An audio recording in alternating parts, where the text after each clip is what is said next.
welcome to this week's episode of Bob's Live. It's been a while since we've been live. Uh, I had a personal thing that needed to be taken care of over the last couple weeks, so I've been out of the office. And yeah, it's great to be back. And this week, I thought we would kind of pick up where we left off. Over the month of June, we were talking about ways to encourage wildlife and bring wildlife into your landscape. So we talked about, growing more natural gardens and conserving the the native plant life that's growing in your region, and then also how to support animals in your landscape. Everything, from large animals down to pollinators. Because insects and pollinators are also an important aspect of gardening. And in our last episode when we were live, we went and visited United Plant Savers in Rutland and learned about what they're doing to conserve medicinal plants that are native to our Appalachian region here.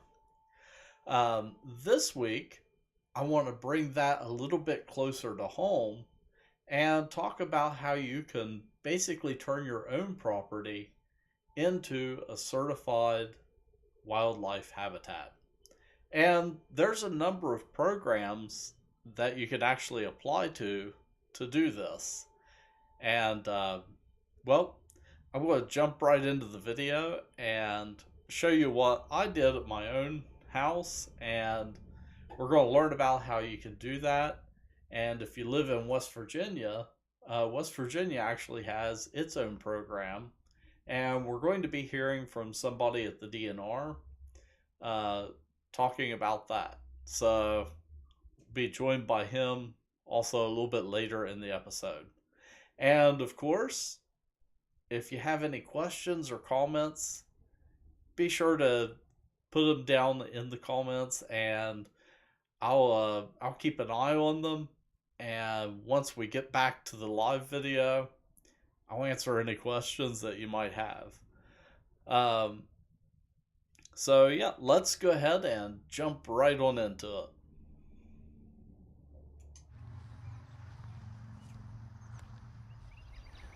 Today, I'm here in my garden where I have some really exciting news to share, and it has to do with this sign right here. So let's take a closer look. Over the winter, I went through the process of making my property a certified wildlife habitat through the National Wildlife Federation. And what that means is I'm basically committing to using more sustainable methods in my gardening, and also working to provide habitat space for animals in the area. So that includes, everything from larger animals like rabbits and things like that around here, to even supporting pollinators. So let me go around the yard and show you some of the things that I'm doing. Of course, there are some key components, and that is food, water, cover, and places to raise young. So I'm working on some of these. Some of them I have periodically throughout the year, like water sources. But I am working toward and planning toward incorporating more of these features in the coming years as I continue to grow my garden. One of the features that's starting to fill out nicely is my wildflower garden here in my meadow garden. So as you know, I've taken a large chunk of my property and just let it go back to being natural hayfields. And some areas I'm kind of letting do their own thing, but other areas I'm managing a little bit more and working to encourage wildflowers to grow in that area. So over on this side of the wildflower patch, I have what I planted last year, and it's kind of gone through phases. So earlier in the spring, I had cornflower and daisies, and those have mostly died back and gone to seed now. And now I have black-eyed Susans coming in. I also have some buckwheat that's blooming right now. And also, something that I kind of expected that would happen is I have a large stand of pokeweed. And that's because the seeds are just latent in the soil here. And, you know, they came back up. But that's actually okay, because pokeweed, it gets really tall and it provides cover. But depending on how you look at it, you might consider it an invasive plant, but it's actually native to our area. So something that I want to do with my garden is support native plants. So as crazy as it sounds, I'm going to go in and kind of trim this back a little bit. But for the most part, I'm going to let the pokeweed just do its own thing and let this area evolve naturally. So already, over on the other side, I have some staghorn sumac that's coming up. And again, that's another native species. And over time, it should overtake the pokeweed and kind of drown it out. So that's going to be something that's going to be interesting to watch over the next few years. Over on this side, this is the newer wildflower area. And right now I've got cosmos that's getting ready to bloom. Of course, this is the one thing that I'm kind of managing and planting on my own. Cosmos, sometimes you'll have a few seeds survive in the ground, but for the most part, I have to collect these and replant them every year as an annual, which I'm using them as a screen right here around my seating area. And then flanking this path on both sides, I also have zinnias, which they're just now starting to bloom. Here going into kind of mid to late July into August, this area is going to look amazing. Also down on the far end of this patch, I have a large stand of buckwheat, and the pollinators just absolutely love it. And it's really starting to bloom right now. It's one of those things that will reseed and come back each year. Here on the western side of my property, this area tends to stay fairly wet in the winter and early spring. This time of year it dries out, but it's due to kind of the natural lay of the land here. I'm in the Ohio Valley, and this area used to be floodplain. So it's kind of hard to tell because the floodplain here is so flat. But my property does slope down to this point, and my neighbors slope to this point also. And actually beneath my feet here is a drainage tile that was put in probably close to 100 years ago. So it does help keep this area dry and able to be farmed. But this area does stay a little bit wetter than other areas of my yard. So one of the things that I'm planning on introducing into this area is a variety of milkweed called swamp milkweed. And it can handle wetter soils, and it's perfect for areas like this. So back in this back corner here, I'm probably going to be digging up a bed in the future and starting some of those milkweed from seeds and then transplanting them out here. So that way they can get started and kind of get established in this area. And again, I'm also trying to encourage native wildflowers wherever possible. Something like this. This is Daisy Fleabane, and it is native to this area, and it just attracts a ton of pollinators, like that little solitary bee that I see going to the plant right now. Fleabane is kind of a funny plant with a funny name. And the reason why it has the name Fleabane is because back in the day, they thought you could dry this plant out and put bundles of it in your house to ward off fleas. However, that was just kind of superstition, and it doesn't really do that at all. But that's where it gets the name Fleabane. Alright, here is another native plant that you've probably seen in your yard, and I know you definitely probably smell it when you mow grass if you do have it in your yard, and that is wild onion. So these have already bloomed and gone to seed.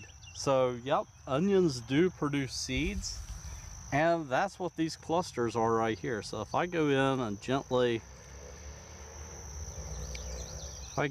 give it a little squeeze there, all the seeds will come off in my hand. And the cool thing is, you can actually, these seeds are edible. So let me find a big one there. And if I bite down on it, it's just like a little blast of onion flavor in my mouth. But what I'm going to do is just redistribute these seeds back into the field. Leaving them up on the plant, they'll most likely get eaten by a critter like I just did. But by beating the animals to it and distributing them, I'll get them to reseed. And actually these, if I were to give that a good tug, where this stem is dried out and it's a little bit more woody, I'd actually pull the bulb right out of the ground. But yeah, I've got wild onion growing pretty much everywhere around here. And I am a little bit of a forager, so I'll go out in the springtime and harvest some of it to use in my cooking. So, as you might know from previous videos, something that I am lacking on my property is trees. So I am in the process out here in the meadow area of planting fruit trees. And my reasoning with doing that is it creates food for me that I can preserve, but it also creates habitat for animals. So birds, squirrels, all those critters just love trees. And also in the springtime, when this apple tree and pear trees over here, when they bloom, they're providing food for pollinators. And to me, the payoff is just worth it to plant fruit trees. Of course, I do have some volunteers like those staghorn sumac that's coming up, and I'm going to let them kind of do their own thing. They're not really a huge tree. They tend to stay kind of shrubby. So I'm just going to go with that. But they also produce blooms that attract pollinators. So very slowly, I am starting to incorporate trees and shrubs into the area to create a little bit more of a cohesive habitat. This is something that I'm kind of needing to build from the ground up, because when we purchased the property, it was just one big square of mowed grass, and now I'm trying to basically build a habitat on it. So this field, it does provide nesting and places to raise young for things like voles. The vole population over here is just insane. When I walk out through here, you can hear them kind of chittering and doing their little alarm noises. But also, it provides a lot of food. So all of this grass that's gone to seed behind me, here in about the next month or so, it's going to be covered in finches when they come in to feed. And on days like that, it is just amazing out here to see the birds coming in and landing and feeding on this seed. And well, I also have places where there are animals that are nesting. Of course, my goal is to eventually put up bird boxes, but I do have some that raise nests under my gutters, and right now I'm letting them kind of do their own thing. Some people might not like that, to have, you know, a bird nest and all the mud and twigs and stuff right up against your house and right up against your buildings, but you know, they're there for a short time to raise the nest, and then I can clean the area up. So I'm going to go take a peek in a nest right here that's at the corner of my garage. As I walk over here, I do have a couple purple martins there. Well, one just flew away. They were having a very serious conversation.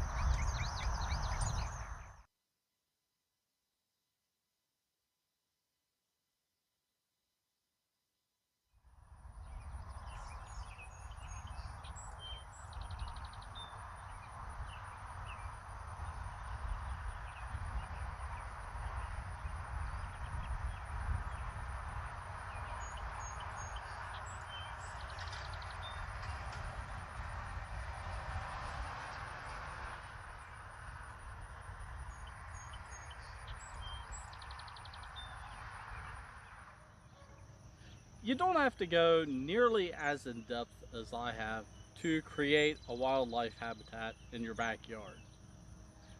In fact, you can do the National Wildlife Federation certification, but also, depending on the state, you might be able to certify your yard through your state. So here in West Virginia, we have the West Virginia Wild Yards program. And I've just sent in my application, and I'm waiting on getting a reply back. But in the meantime, I talked to Jim Fregonara with the West Virginia DNR to learn a little bit more about the program. Let's hear what he has to say.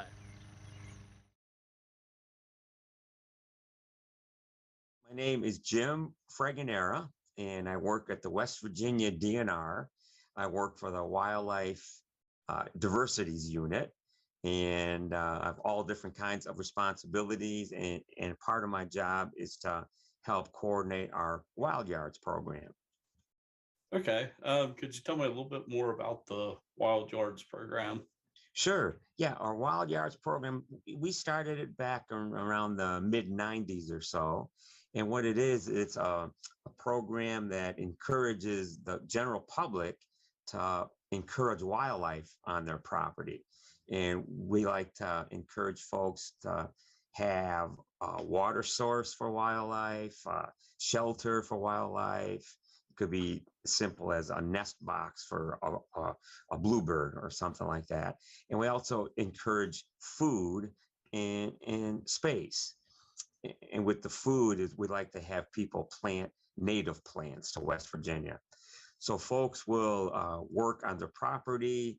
These last couple years it was very, very popular with folks staying home, you know, with COVID, working around their house. And they can contact our office, and we'll send them some information about the Wild Yards program and what to plant and what not to plant. And they can make a little diagram of their property and then send that in, and we'll look at their application. And if everything looks good, we'll send them a really nice sign. I've got a sign right here. It's our, let's get this right, our West Virginia Wild Yard sign. And it's made out of metal. And we have about, I think about 300 or so wild yards throughout West Virginia, starting from the 90s. It's gaining more popularity. And it's kind of based on the National Wildlife Federation's program. They have a certifiable program where you apply, and then I think you have to fill out an application and send that in, and they'll send you a nice sign. Not as nice as this one, of course. And there's you have to pay a little bit. I'm not sure what it is now, but this is actually free. So we'll send you this metal sign, and you can post that on your property, just stating that this property is a West Virginia wild yard. Okay, so if people are interested in it, what is the best way for them to get information? Is there like a web page Uh, or a they can phone look number? at the DNR website, or they can just call our office, and we'll Okay. send them an information packet that kind of looks like this, just our Wild Yards packet. And in here is an application at the very end that you can fill out and send that back. And the application just lets us know that where you live, the size of the property, is it a private resident or corporate land, and what your neighborhood looks like. And it also lets us know if you're planning on adding more, or if you want to have certain types of plantings. It will let us know that you know about invasive plants and the dangers of them. And it just, for example, here is a whole page on what you hope to do in the future. So like this person is going to put some brush piles up, that's going to act as cover. They're planning on putting some nest boxes up to attracting birds, suet feeders or bird feeders to attract, various woodpeckers and other kinds of birds. And one thing too is that you don't have to have a huge chunk of land to be a certifiable wild yard. You can live in an apartment building and you can have a bird feeder out back, or a bird bath, or a few plants, native plants. You don't have to have acres and acres. Now, that is nice if you do have that much land, and then you really have all kinds of options. You can leave certain parts of your yard, just let it go into native wildflowers for all of our pollinators, and you can have brush piles and that. Or if you have any kind of dead standing trees, we encourage you can leave those standing. Of course, as long as they're not going to fall on your house or on a shed or anything like that, as long as it's safe, you can leave standing wood there, and woodpeckers will come and put holes in them, and owls might come and live in there. And even when the tree falls, we encourage just a lot of natural woody debris on the ground to attract all kinds of wildlife. And when people are talking about wildlife too, a lot of them think about the big charismatic wildlife like the bears and deer and that. And that's fine too, but we're also encouraging smaller critters like insects and salamanders and maybe some frogs and toads if you have the right habitat for those animals. So it's a mixture of everything. And one thing too, you have to be careful, since you are kind of gardening for wildlife, you may be attracting wildlife that you may not want. For example, if you're going to be putting up suet cake feeders for birds, or bird feeders and other kinds of food for wildlife, you may be attracting bears or possums or skunks. And so that if that happens, then we would encourage you to stop providing that food and just provide, native plants and native vegetation. Yeah, I find like I have a meadow garden at home. Sure. And one benefit that was kind of unexpected of it is it kind of attracts animals. Instead of going to my vegetable garden, they're going to that area of the yard instead. So Sure, that's yeah. one of the unexpected benefits. Yeah. And now there's a really big push for all of our native pollinators. Pollinators have gotten kind of hit hard, and people realize how important they are to pollinate the food that we eat too. So just by providing like what you have, just a brushy area will attract all kinds of butterflies and bees and other flying insects that will pollinate those plants too. So that's really important to have too. Well, that's some great information. And as you said, the DNR website is a great place to go to find more information on it. Right, yeah. They can contact us, and we'll send them a little booklet or just some information.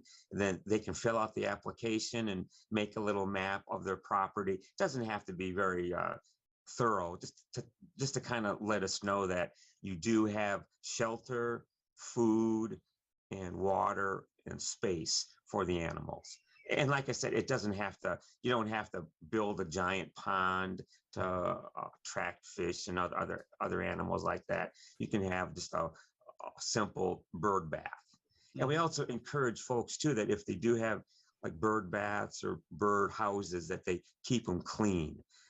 That every nesting season they'll go in and clean out all the debris from the nest boxes, and they'll also disinfect and clean all the bird baths too, because we want to make sure that we're not harming the wildlife too, because you know, bird baths is a source for a lot of the congregating animals to meet, and if one animal is diseased, there's a real good chance it might give it to somebody else.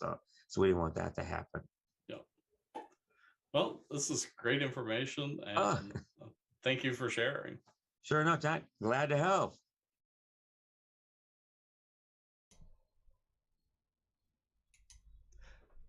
So that was Jim Fregonara with the West Virginia DNR talking about the West Virginia Wild Yards program. And yeah, it is a great program to take a look at. And as he said, you can participate whether you have a tiny yard in a town. You don't need a huge amount of acreage. It's a great program no matter what size or what location. And if you're looking for more information on the West Virginia Wild Yards program, or any programs in your state if you don't live in West Virginia, and then also the National Wildlife Federation program, you can head over to our website in the show notes for this week's episode. I've included links down at the bottom under the Dig Deeper section. And you can find links to all that information as far as how to apply and all of that. Well, of course, before I move on, you want to make sure to give us a follow here on Facebook. Like the stream, give it a share. That way it makes it more visible to other people. And also you can find us on YouTube, Twitter, and then also over on Instagram. And we're also on TikTok, so I'm working on putting out more content there. Before I head out for this week, I thought we would take a quick look at the weather. Right now, here in Mason, it is 79 degrees, and it says it's sunny. I do see over toward Pomeroy some sun on the horizon, but it's still kind of cloudy right here. But it's looking like the rest of this week, up through Friday, it's going to be a little bit stormy and rainy.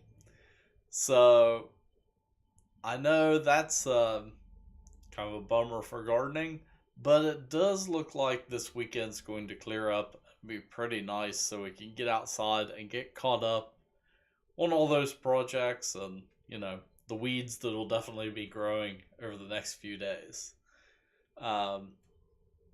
It does right now, though, look like it's going to be kind of rainy, a little bit humid this time of year, so the relative temperature, or how the temperature feels to us, is probably going to be more up into the high 80s, 90s, just because of, you know, humidity this time of year is just, But yeah, other than that, looks like a great forecast, and, you know, going into July, our plants need the rain, so this is going to be great for the gardens. And, well, that is all that I have for this week, so until next time, keep growing.